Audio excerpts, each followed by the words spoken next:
Hello students. आज मेरी बात होगी मेरे सिग्मा बैच के बारे में। क्लास 12 पास स्टूडेंट्स का जो बैच मेरा 11 अप्रैल से स्टार्ट हो रहा है टूवर्ड्स जे एडवांस 2026, उसके बारे में बात होगी। सबसे पहला पॉइंट भी बेटा ये है कि ना तो आप किसी से ये बोलें कि मैं ड्रॉपर बैच का हूँ और ना किसी से सुने। जैसे कोई आपसे बोले dropper, drop this word, it carries a lot of negativity with it. इसीलिए मेरा 12 पास स्टूडेंट्स का जो बैच है, I call it sigma batch.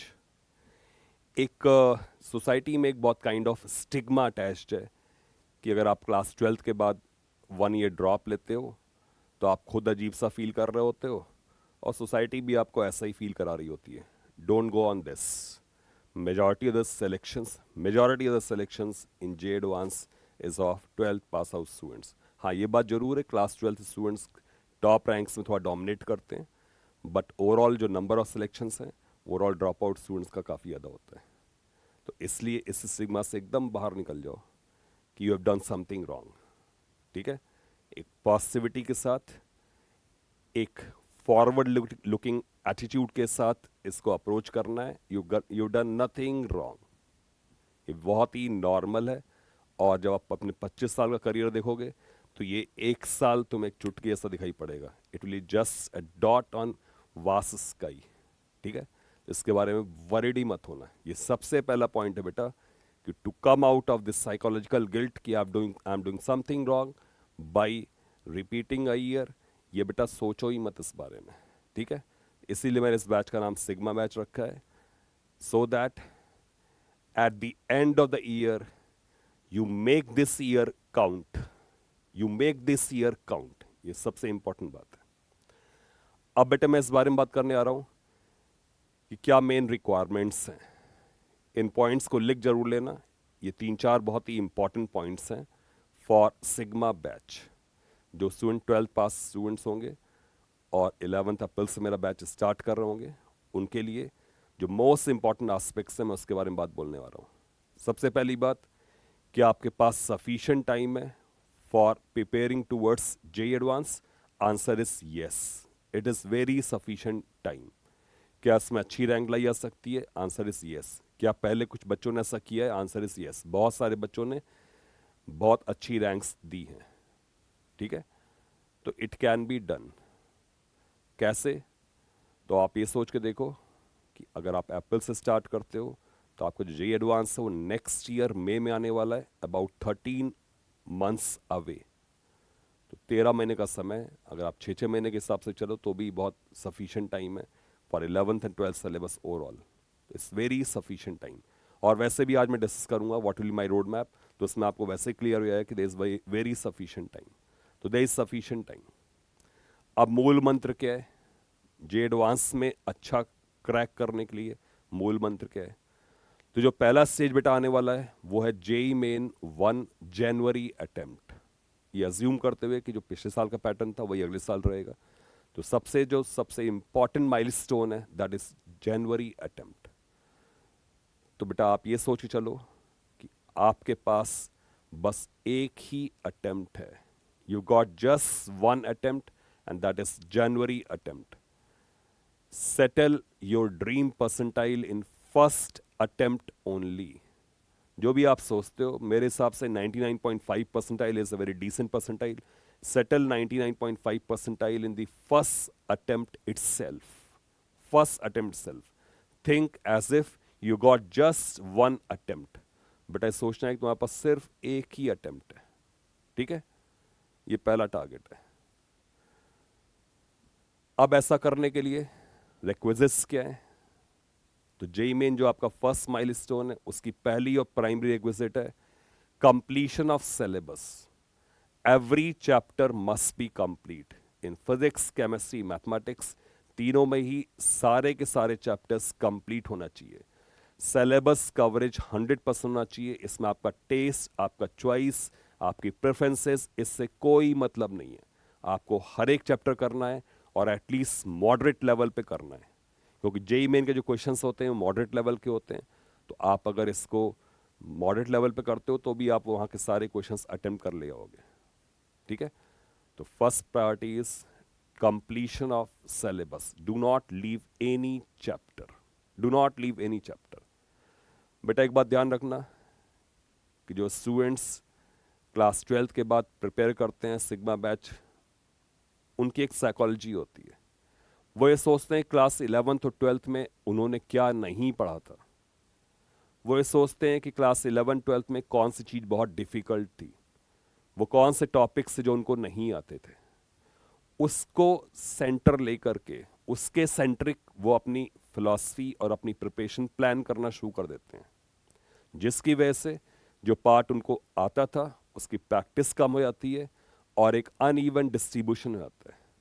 ये अनइवन डिस्ट्रीब्यूशन किसी भी कॉस्ट पर अवॉइड करना है, ठीक है। ये अनइवननेस हो जाता है, डिस्प्रपोर्शनेट चीज़ें हो जाती हैं, इसको अवॉइड करना है। आपको हर एक चैप्टर बेसिक से फ्रेश स्टार्ट करना है। मेरा मूल मंत्र आपके लिए है, feel as if you are a beginner. अगर आपने आपको बिगिनर समझोगे तो बहुत अच्छी रैंक ला दोगे, और अगर अपने आप को आप एक एक्सपर्ट या प्रोफेशनल ये समझ के चलोगे, सोचोगे मैं तो पहले से बहुत कुछ जानता हूँ, उसमें कुछ ऐड ऑन करना है, तो बात नहीं बनेगी। That means feel as if you are beginner. सब कुछ बिगिनिंग से करना और सारा कुछ करना है, ये सोच के चलोगे तो डिसिप्लिन रहोगे, सब कुछ हो जाएगा। तो completion of syllabus, feel as if you are beginner and be motivated. मेरी क्लास के लिए जो वीकली 3 क्लासेस या 4 क्लासेस होंगी depending on requirement, minimum 3 and at max 4, every classes of 2 hours 15 minutes duration, जो कि बहुत सफिशेंट होता है मेरे लिए पूरा सिलेबस ख़त्म करने के लिए। तो मैं अबाउट 7 hours का मेरा क्लासेस पर वीक होगा, 7 hours का 3 क्लासेस होगा। अगर 4 क्लासेस तो it will B 8 hours। But उसके लिए जो मैं पढ़ाऊँगा उसके लिए मिनिमम 10 to 12 hours का सेल्फ स्टडी रिक्विजिट है। आपको सेल्फ स्टडी का टाइम देना ही पड़ेगा, तभी बात बनेगी, ठीक है। तो अगली बात ये हुई। फिर बात ये आती है कि क्या हमारे को स्टैटिस्टिक्स पे जाके प्रिपरेशन करना चाहिए।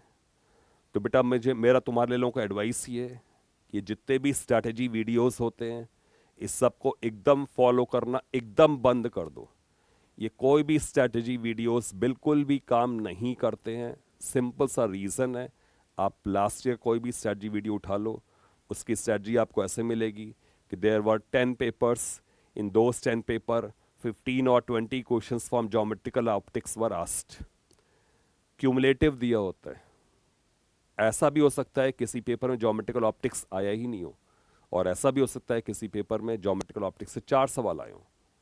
तो मैं अपने एक्सपीरियंस से बता रहा हूँ, बहुत बार स्टूडेंट्स ये सोचते हैं कि मैंने स्ट्रैटेजी वीडियो देखा, उसमें मैंने देखा कि काइनेमेटिक्स के सबसे ज़्यादा सवाल आ रहे हैं, but there is a possibility कि उसके पेपर में काइनेमेटिक्स का एक भी सवाल नहीं हो। There is a possibility and it happens, और तभी बच्चों का पेपर बिगड़ता है। तो ये सारे स्ट्रैटेजी वीडियो को एकदम ही डस्टबिन में डाल दो, they have no use.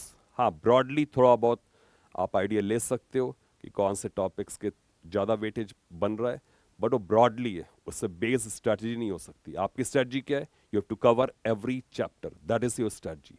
You have to cover every chapter, ठीक है।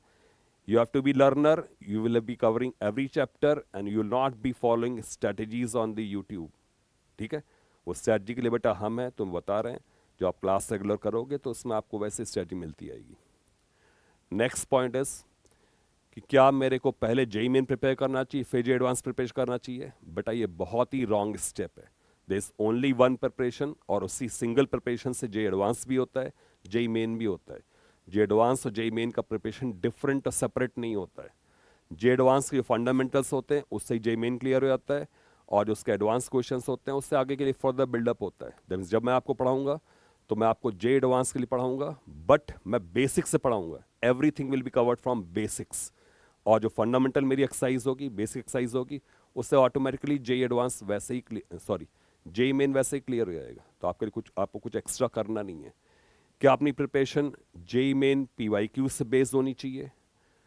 बेटे पिछले 5 सालों में अगर मैं 2019 से काउंट करना शुरू कर दूं तो 6 साल के पेपर्स अगर आप देखो तो 6 साल के पेपर्स, दैट मीन्स हर साल अगर मैं कहूँ कि 20 पेपर हो रहे हैं, 120 पेपर्स हैं, 120 पेपर्स हैं। अगर आप 120 पेपर्स के जो क्वेश्चंस हैं जो कि बहुत ही मॉडरेट लेवल के होते हैं, उसको अगर आप सॉल्व करना शुरू करोगे तो आपका माइंड जो है एवरेज लेवल की थिंकिंग पहुंच जाएगा।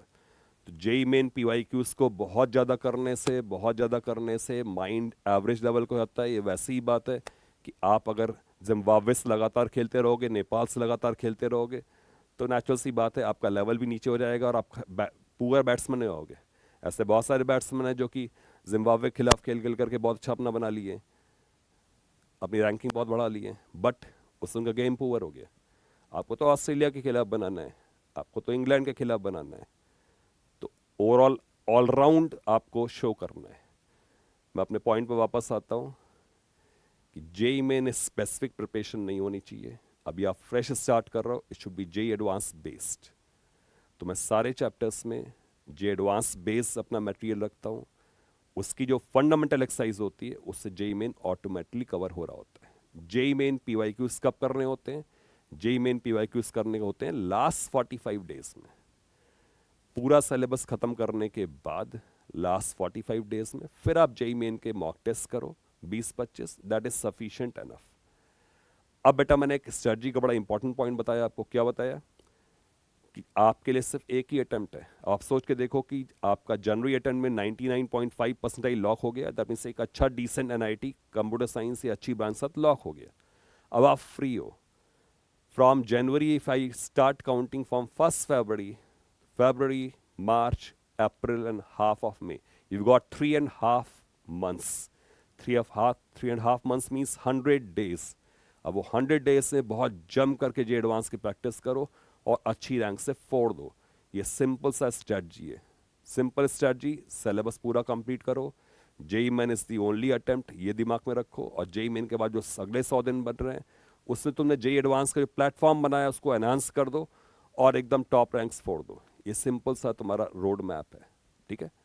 तो बेटा आज मैं बात करूंगा आपसे कि मेरे जो पढ़ाने की पेडागोजी क्या है, तो वो सेम होती है। वो कोई सा बैच लूँ, 11th का 12th का कोई सा बैच लूँ, pedagogy is same. That is very simple, it's very simple thing. कि सबसे पहली बात तो ये कि जो लाइव लेक्चर्स हैं उसमें आपको बहुत फंडामेंटल्स पढ़ाए जाएंगे। इटली फंडामेंटल्स मतलब लाइव लेक्चर्स हैं, फंडामेंटल्स बहुत ही आराम से बहुत डीपली कवर होंगे and every aspect will be covered up to advance level. Every aspect will be covered. मैं बेटा वेक्टर ही पढ़ाऊंगा। बहुत सारे बच्चों ने मुझसे कहा कि सर आप वेक्टर में टाइम वेस्ट करोगे, आप यूनिट डायमेंशन टाइम वेस्ट करोगे। मैंने कहा बेटा टाइम वेस्ट नहीं करूंगा, टाइम इन्वेस्ट करूंगा, because start feeling like beginner. कई सारे बच्चों ने मेरे को यूट्यूब पे मैसेज किया कि सर क्या आप यूनिट डायमेंशन ही पढ़ाओगे, वेक्टर ही पढ़ाओगे, वो तो मुझे आता ही है। बेटा यही बात मैं शुरुआत में बोल रहा था कि जो स्टूडेंट सिग्मा बैच वाले बच्चे होते हैं ना, उनकी साइकोलॉजी होती कि लास्ट ईयर में जानता था, अब मैं वो पढ़ूंगा जो मैं नहीं जानता था। इस प्रोसेस उनकी स्पीड कम हो जाती है क्योंकि उनका फोकस कुछ टॉपिक्स पे कम हो जाता है। तो बेटा मैं बेसिक्स पढ़ाऊंगा और एडवांस लेवल तक पढ़ाऊंगा। Time is on my side, मुझे पता है कितना टाइम किसको डिवोट करना है। तो लाइव लेक्चर्स होते हैं, लाइव लेक्चर के बाद असाइनमेंट्स होते हैं और असाइनमेंट करना मस्ट होता है। अगर आप असाइनमेंट नहीं कर रहे हो तो बेटा जे एडवांस में रैंक भूल जाओ, उसमें सिलेक्शन भी भूल जाओ। सिलेक्शन वही होता है, उसी का होता है जो पेन चलाता है, जो लिखता है उसी का सिलेक्शन होता है, जो न्यूमेरिकल सॉल्व करता है उसी का सिलेक्शन होता है, बाकी सिलेक्शन नहीं होता है। सिलेक्शन का मतलब है पेन चलाओ खूब घिसो। तो जो असाइनमेंट्स होते हैं उसमें थॉट डेवलपमेंट होती है, वो नेक्स्ट स्टेज होता है लाइव लेक्चर्स के बाद असाइनमेंट्स, ठीक है। Then comes doubt session. अब डाउट सेशन का मतलब क्या है? My every class has got first 1 hour as doubt या 45 मिनट्स मिनिमम फॉर डाउट्स। पहले मैं डाउट डिस्कस करता हूँ, उसके बाद फिर मैं आगे बढ़ता हूँ नई थ्योरी के लिए। सिर्फ थ्योरी का पाइलिंग अप, बेटा थ्योरी पढ़ाने में बहुत मजा आता है, थ्योरी पढ़ाने में टीचर्स को बहुत मजा आता है और समा बांध देते हैं। बट सवाल ये है कि समा बांध देते हैं, गजल की तरह थ्योरी पढ़ाए जा रहे हैं, इस सबसे बेटा सिलेक्शन नहीं होता है। सिलेक्शन होता है पेन के थ्रू। सिलेक्शन होता है जब आप कंफर्ट जोन से बाहर आते हो। सिलेक्शन तब होता है जब आप असाइनमेंट करके नहीं आते हो, टीचर आपको 2 बार बोलता है कि बेटा क्यों नहीं करके आए तुम, आपकी अकाउंटेबिलिटी चेक करता है और आपको फोर्स करता है असाइनमेंट करने के लिए। बेटा जब पेन होता है ना तब गेन होता है, विदाउट पेन कुछ नहीं होता बेटा। तो मेरे इस कोर्स में it will be very hard grinding, but when it completes you will feel yourself to be a different person, different person. तो डिस्कशन होता है और उसके बाद फिर जो आपने लर्न कर दिया उसका टेस्टिंग प्रोसेस है। टेस्टिंग मेरी शुरुआत में मैं most of test JEE advance के लेवल के लेता हूँ, बट उसमें बीच बीच में जेई मेन के भी टेस्ट आते रहेंगे, क्योंकि जेई मेन का टेस्ट शुरुआत में लेना उतना ज़्यादा एडवाइस मेरे हिसाब से नहीं है, ठीक है ना। तो जे एडवांस के टेस्ट होने से क्या होता है, you get use to that, क्योंकि कठिन चीज़ को टैकल करना अगर आप सीख गए तो आसान चीज़ अपने आप धीरे बन जाती है। बट जैसे से आप टूवर्ड्स जेई मेन पहुंचना शुरू कर देंगे, अक्टूबर नवंबर से आप ऐसे मान लें कि जब आप 75% या सिलेबस खत्म कर चुके होंगे तो मेरी जेई मेन की फ्रीक्वेंसी वो बढ़ जाएगी और जे एडवांस की घट जाएगी। बट शुरुआत में जे एडवांस की फ्रीक्वेंसी ज़्यादा रहेगी, जेई मेन के भी टेस्ट होंगे but frequency of J advance will be more, ठीक है। तो टेस्टिंग हो गया। और एक बहुत महत्वपूर्ण चीज़ है रिवीजन मैकेनिज्म। लाइव लेक्चर्स हो गए, डिस्कशन हो गया, डाउट्स हो गया, टेस्टिंग हो गया एंड रिवीजन मैकेनिज्म। बड़ा जिन बच्चों के पास रिवीजन मैकेनिज्म नहीं होता है ना, वो बच्चे कुछ भी पढ़ लें, अगर आप थॉरली रिवाइज नहीं कर पाए तो मामला बिगड़ जाएगा। तो मैं आपको अभी पहले से डिक्लेयर कर रहा हूँ कि आपको सिलेबस है वो 30 नवंबर को ख़त्म हो जाएगा। 30 नवंबर को आपका सिलेबस फिनिश हो चुका होगा up to JEE advance level. उसके बाद आपके पास कंप्लीट दिसंबर होगा and about 15 days of January होगा, 45 डेज होगा, and 45 days is very sufficient time frame for good revision. और वो रिवीजन गाइड रिवीजन होगा, क्लासेस आपकी बंद नहीं रही होंगी, क्लासेस आपकी चलती रहेंगी, बट उस टाइम पर रिवीजन के टाइम पर जो क्लासेस का नेचर होगा थोड़ा चेंज हो जाएगा और वो discussion base, assignment discussion base classes हो जाएंगी, test and discussion base classes हो जाएंगी, ठीक है। तो एक बहुत ही स्ट्रांग पावरफुल रिवीजन मैकेनिज्म बाद में इंटैक्ट होगा। This program will be having 4 stages. There 4 stage of program. Stage 1, stage 1 क्या है, स्टेज 1 का ऑब्जेक्टिव क्या है? Objective of stage 1 is we have to finish 11th and 12th syllabus, build strong foundation. ये पहला स्टेज है। इसका ड्यूरेशन क्या है? इसका ड्यूरेशन है बिगिनिंग फ्रॉम अप्रैल टू नवंबर 2025। मैंने आपसे 30th नवंबर बोला है, 30th नवंबर तक आपका ये स्टेज 1 पूरा हो चुका होगा, जिसमें कि आपका 11th plus 12th syllabus finish off हो चुका होगा up to a decent level. But अब मैं डिसेंट लेवल जब बोल रहा हूँ तो आप ये मान चलो कि थ्योरी में आप जे एडवांस के लेवल तक डेफिनेटली पहुंच चुके होगे, और न्यूमेरिकल्स में भी जे एडवांस तो 100% टच कर चुके होगे, मार्जिनली इसके ऊपर ही पहुंच चुके होगे, एक अच्छे लेवल कर चुके होगे। दैट मीन स्टैंडर्ड असाइनमेंट मिलेगा आपको और थोड़ा एडवांस असाइनमेंट मिलेगा, क्योंकि मेरी सारी स्टडीज एडवांस बेस्ड ही होती हैं, ठीक है। जो स्टडी मटेरियल है, it will be having 2 levels of assignment, standard level and advanced level. जो standard level है that will be very sufficient for JEE main, सारे सवाल तुम क्रैक कर दोगे। और advanced level बेटा एक प्लेटफॉर्म होगा। एडवांस लेवल पे यहाँ का मतलब ये नहीं है कि मैं बहुत एडवांस चलाऊंगा, इसका मतलब ये कि there is a launching platform so that after JEE main January attempt आपके पास एक लॉन्च पैड हो, जिससे कि आप एकदम बिल्कुल एक्सलेशन से आप फ्लाई ऑफ कर जाएं। मेरे डिस्कशन में इरिडोव इंक्लूडेड होता है, मैं इरिडोव को बहुत ज़्यादा यूज़ करता हूँ। इसके साथ साथ मैं डॉक्टर एस सी वर्मा की बुक भी बहुत ज़्यादा यूज़ करता हूँ। तो आपके पास डॉक्टर एस सी वर्मा की बुक होनी चाहिए और इरिडोव होनी चाहिए।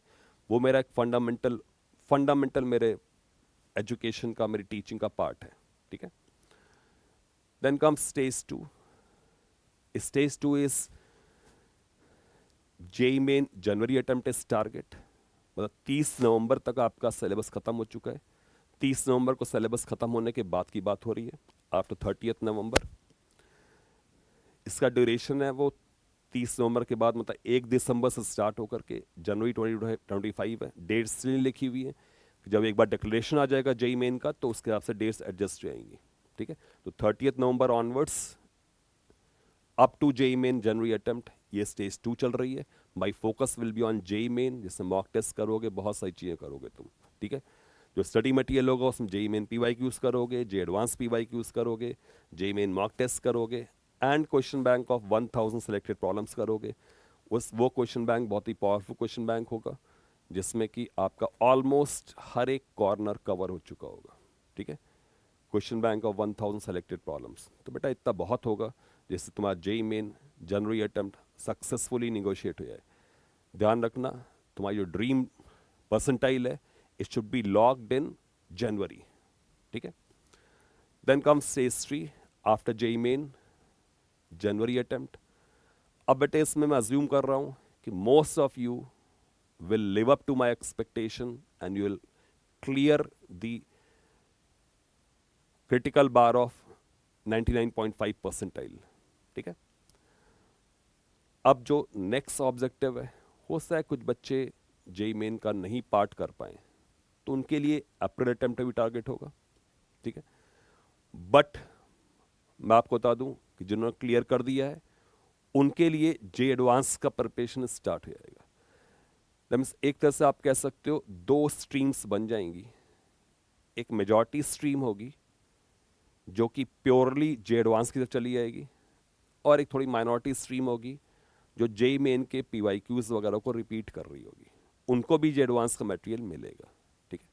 तो यहाँ पे आप एक चीज ऐड कर लेना कि main stream will be JEE advance after this, ठीक है। और ये चलेगा फरवरी 2025 से अप्रैल 25 तक, जब तक कि जेई मेन 2 नहीं हो जाता। इसमें क्या क्या मिल रहा है स्टडी मटेरियल में? टॉपिक वाइज जे एडवांस असाइनमेंट्स। बेटा मैंने ये बात बोली ना कि मेन स्ट्रीम जे एडवांस का प्रिपेयर करेगा, तो ऑब्जेक्टिव में इसको by chance I got it missed, तो यहाँ पे आप इसको ऐड कर लेना जे एडवांस। तो आपको टॉपिक वाइज जे एडवांस असाइनमेंट्स मिलेंगे, 1000 प्लस जे एडवांस स्पेसिफिक माइलस्टोन प्रॉब्लम्स मिलेंगी, ठीक है। और इसके अलावा मेरा एक जे एडवांस का स्पेसिफिक एक क्वेश्चन बैंक है जो बुक के फॉर्म में आ चुका है, आ चुका होगा, अभी आया नहीं, आ चुका होगा, बाय अप्रैल दिस वो आ जाएगा। तो वो उसको मैं रिकमेंड करूंगा, it is very powerful resource of numericals. तो वो plus 1000 questions plus these things my assignments, बेटा ये बहुत ज़्यादा है, कोई भी रैंक लाने के लिए एब्सोल्युटली सफिशिएंट होगा। It will be very powerful package. कहने का मतलब ये है कि जनवरी अटेम्प्ट के बाद जो आप ये पार्ट करेंगे उसको आप देख सकते हो, it dominates in J advance, ठीक है। इसमें मैक्सिमम चाहिए मैं जे एडवांस के लिए बोली है, बट एक माइनॉरिटी स्टूडेंट्स जिनका नहीं हो पाएगा होगा, उन पार्ट्स को, उन बच्चों को हम जेई मेन के स्पेसिफिक भी मटेरियल देंगे, ठीक है। Then come stage 4। अब स्टेज 4 के बारे में क्या बोलना है? It will free style, it is open, it will like a test match, Mitchell Starc bowling to Virat Kohli, Shubman Gill, Rohit Sharma, full fledged attack, full fledged attack होगा इसमें जो है, ठीक है। अब फुल फ्लेजेड अटैक में क्या है, ऑब्जेक्टिव क्या है? जे एडवांस इंटेंसिव प्रिपरेशन ऑब्जेक्टिव है। कब तक चलेगा? जब तक कि जे एडवांस होता नहीं है। क्या क्या चलेगा? सुप्रीम लेवल कहने की जरूरत ही नहीं है, जो लेवल आप सोच सकते हो सारा लेवल इसमें। इट्स ए फ्री स्टाइल, मैंने पहले ही बोल दिया ना, Mitchell Starc, shine Afridi and great bowlers will be bowling, एकदम यॉर्कर फेंक रहे होंगे और तुम उसको झेल रहे होगे, क्योंकि तुम्हारी हैसियत बन चुकी होगी, तब तक तुम्हारे अंदर एक स्ट्रेंथ बन चुकी होगी to cope up with that. और अगर तुम जेई मेन स्पेसिफिक प्रिपरेशन करते रहे दिसंबर तक, तो बेटा तुम्हारे अंदर शेकीनेस आ जाएगा और इसको तुम झेल ही नहीं पाओगे, इसको तुम झेल ही नहीं पाओगे। क्यों? क्योंकि तुम्हारा फंडामेंटल से वीक है। जो एडवांस सवाल देख के तुम भाग जाओगे, क्योंकि तुम्हारा सारा सारा प्रिपरेशन जेई मेन पीवाईक्यूज पे रिवॉल्व कर रहा होगा। तो बेटा मैं तो पहले समझा दूं कि जेई मेन पीवाईक्यूज पे बेस आपको प्रिपरेशन नहीं रखनी है, वो सिर्फ प्रैक्टिस के लिए होते हैं, वो लर्निंग के लिए नहीं है, ठीक है। वो तो बहुत मॉडरेट से क्वेश्चन होते हैं, वो तो बहुत आराम से मेरे फंडामेंटल से लेवल से ही क्लियर हो जाएंगे तुम्हारे, ठीक है। तो this is final stage, stage 4 में कह सकता हूँ, ठीक है। This ultimate step, conquer JEE is ultimate step. तो बेटा ओवरऑल मैं बता दूं, जो मैंने आपसे बातें बोली मैं एक बार समराइज कर दूं। बेटा मैंने आपसे एक बात बोली, कंप्लीट सिलेबस कंप्लीशन के बारे में मैंने आपसे बात बोली, ठीक है। दूसरी बात मैंने आपसे बोली कि मेरा जो फोकस होगा जे एडवांस होगा, एंड जेई मेन जो है वो ऑटोमेटिकली उसके अंदर इंक्लूडेड है। मैंने आपसे पहले ही बोला don't overdo JEE main PYQs, because वो आपको आप दिमाग को बोधा बना देता है, आप बिल्कुल वीक हो जाओगे, ठीक है ना। मैं ओवर एम्फेसाइज नहीं बोल रहा हूँ, ऐसा ही होता है।